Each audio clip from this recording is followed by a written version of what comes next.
Hi, Shell. And hello to all you other wonderful weirdos watching. I lost my cushion.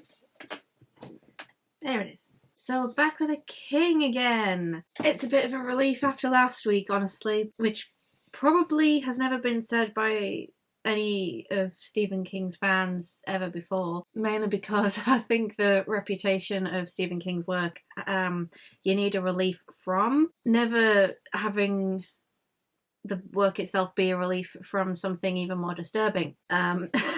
So this week we have Strawberry Spring, which I'm glad there was an explanation of what Strawberry Spring meant in the context of the novel, and it's just like a false spring.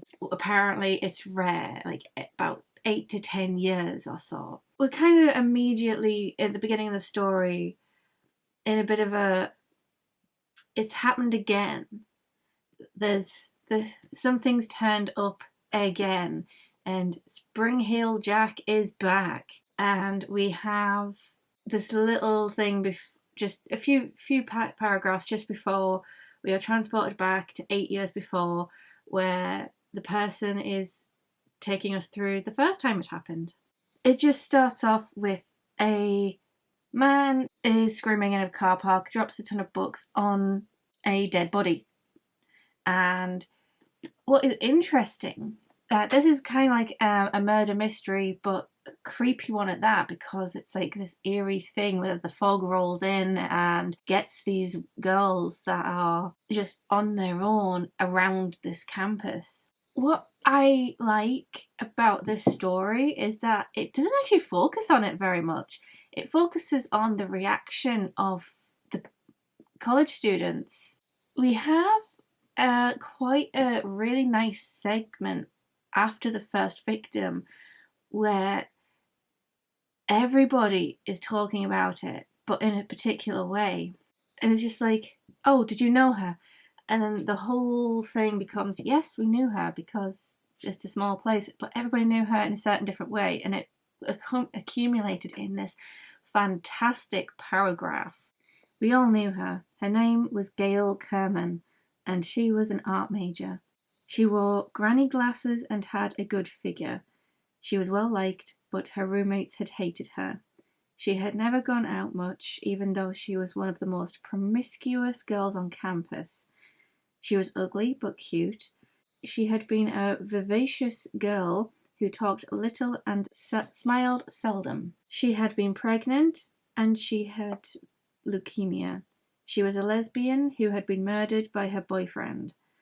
It was Strawberry Spring and the morning of 17th of March. We all knew Gail Kerman. Everybody has a different story to tell about this one victim, and you get the sense none of it's even right, because it's just the way rumors work. So it's very amazingly done when it comes to the perspective of how people react to things and just how rumors spread and what rumors get spread. And it's always the boyfriend that done it. Even the police arrest the boyfriend but have to release him after we find a second victim. So, and once again, the shift happens from did you know her? From that paragraph that we got to another really cool paragraph of how everybody's looking at each other. It is brilliantly done. And I actually thought it was to do with, at the very beginning, I thought it had something to do with maybe they're next. And so I'm memorizing their faces as much as I can as I'm walking past and nodding and saying hello a bit more forcefully than usual. And everybody is doing it. Everybody is behaving the exact same way, trying to like look at everybody's face and memorize it. And because I thought this was just like trying to make the most of a face that might not turn up again. But at the very end of the paragraph, it twists again, and it's so good. I walked to my afternoon classes like everyone else. nodding to people I knew and saying hi with a little more force than usual, as if that would make up for the close way I studied their faces, which was the same way they were studying mine. There was someone dark among us, as dark as the paths which twisted across the mow or wound among the 100-year-old oaks in the quad in the back of the gymnasium. As dark as the hulking Civil War cannons seen through a drifting membrane of fog. We looked into each other's faces and tried to read the darkness behind one of them. It's like they're really trying to see who had done it just in a glance of somebody's face, properly doing it. And it is really good. And just like a little paranoia of everybody around. And what even happens, it affects the police because they're on campus just patrolling the place. They've even got undercover cops in amongst the students.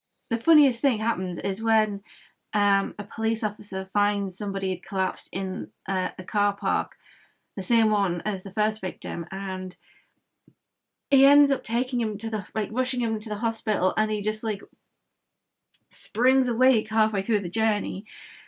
Turns out he was just ill for the past 2 days and just was on his way across to the canteen just to get some soup and toast. And it's just, everybody's losing their minds over it, including the police, because even the policeman who did it was just freaking out about it and trying to get this person across. Just he didn't even check his pulse. That's how much he was panicking. Oh, and it just continues on. And then the way that people are being found is a bit more violent.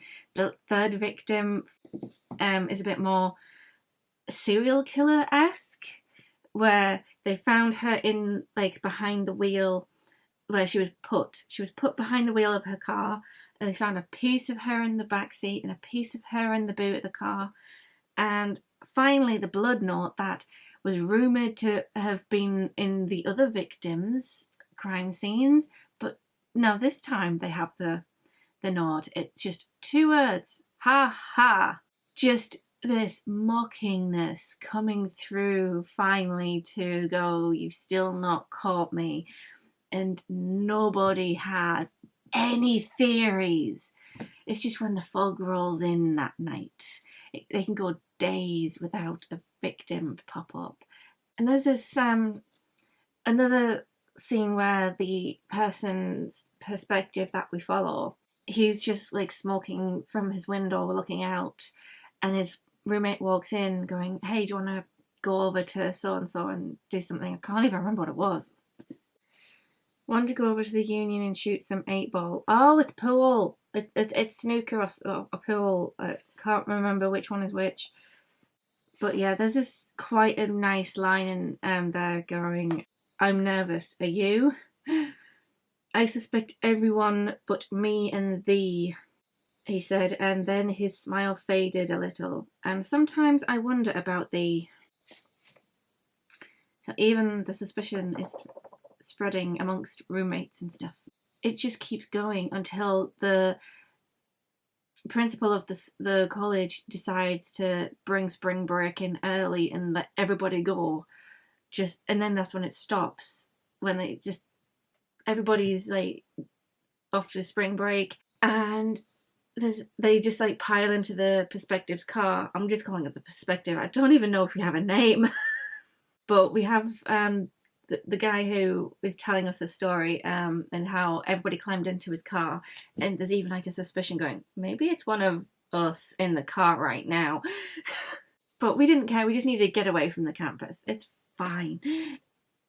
And so flash forward a few years later, 8 years later, it's happening again. And so that's when the flashback ends, and there's a suspicion that's going on. And even I had a suspicion that it might actually be the Perspective that we are following, because there is just no alibi for this person.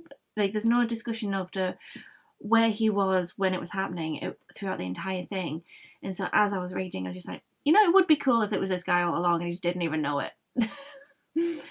And it was really, really cool how it came to an end, because we don't actually get like much of an answer, but it's just like we do get a confirmation over, because even he's had a wife and a child since then, and his wife is worried where he was that night, like last night, going, were you with another woman?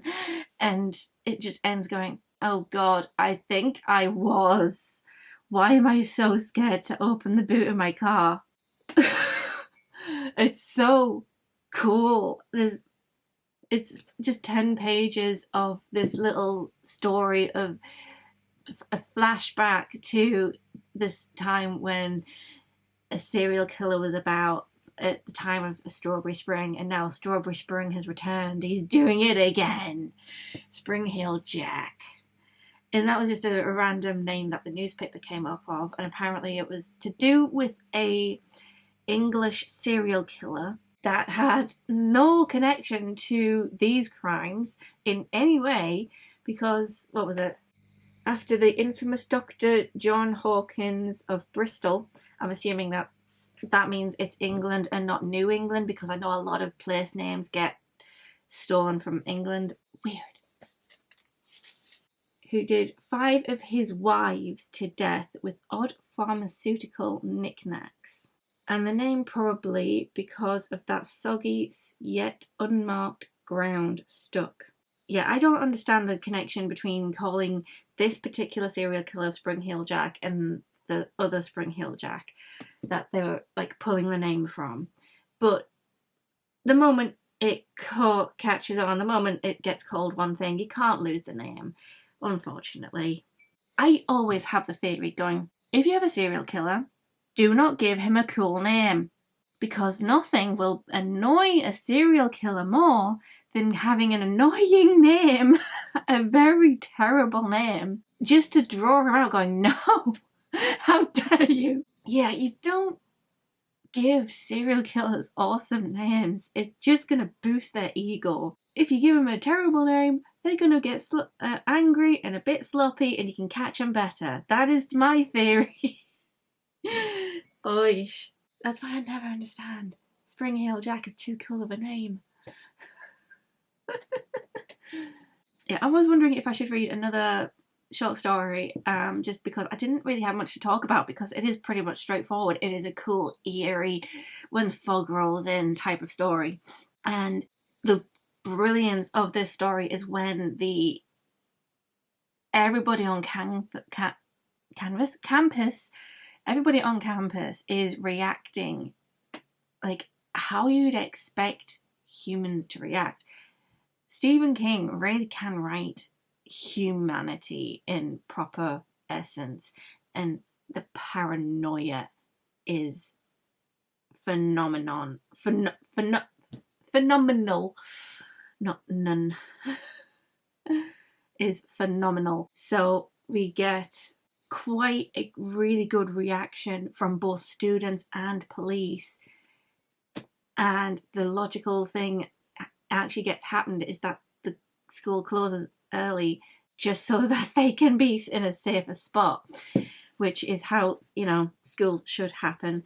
If there's like killings on a campus, send everybody home. A lot of stories we get of killings on site, they don't close the school temporarily. They should, but they don't. So I'm actually quite happy to have a story where they actually shut the school down for a bit. This was a really good one this week. I did enjoy it really, really well. I don't have that much to say because it is so straightforward, but I don't need to. So yeah, Strawberry Spring. Pretty cool reflection on how people react and the paranoia, and I like, again, no explanation as to why it gets happened. It's just every Strawberry Spring, every fall spring, here we go. But yeah, that's this week's short story. Bye, Shell. And bye to all you other wonderful weirdos watching. Bye bye.